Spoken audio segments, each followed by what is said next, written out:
Hello అండి. ఉదయపూర్లో రాజులు ఎవరైతే ఉన్నారో గైడ్ని తీసుకుని మేము వెళ్ళాము సిటీ ప్యాలెస్ చూడడానికి అనమాట.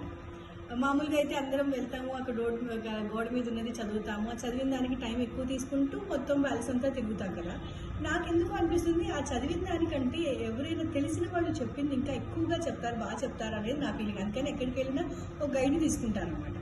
అయితే అతను ఇట్లాగే గోడ మీద ఉన్న రాజులు వాళ్ళ యొక్క ఇవి ఫోటోలు దాని కింద రాసినది అవి చూపిస్తూ మాకు చెప్పాడనమాట.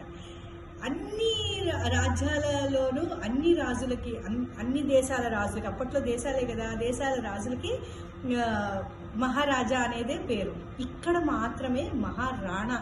అంటే ఎందుకు అని అడిగితే ఇతను చాలా యుద్ధంలో నిపుణుడు, అసలు యుద్ధంలో ఆరితేరినవాడు అన్నదానికి మారు పేరుట ఉదయ్ సింగ్ మహారాణా ప్రతాప్. అందులో మనకి డౌట్ కూడా లేదు కదండి. మహారాణా ప్రతాప్ ఎంత గొప్ప యోధుడు, ఎంత గొప్ప రాజు అనేది మనకే తెలుసు. ఆయనకే మహారాణా అన్న పేరుంది. అది చాలా అసలు వింటూ ఉంటే మాత్రం నిజంగా మనము ఒక మంచి పెద్ద గొప్ప దేశంలో పుట్టామనేది మాత్రం అనిపిస్తుందండి. వాళ్ళ ఇంటి దేవత ఏకలింగజీ అనమాట. ఉదయపూర్ నుంచి ఒక 25 కిలోమీటర్స్, 17 to 25 కిలోమీటర్స్లో ఉంటుంది ఆ గుడి. ఆ గుడికి శివలింగానికి 4 ముఖాలు ఉంటాయన్నమాట. 4 ముఖాలు ఏంటంటే బ్రహ్మ, విష్ణు, మహేశ్వరుడితో పాటు సూర్యుడు.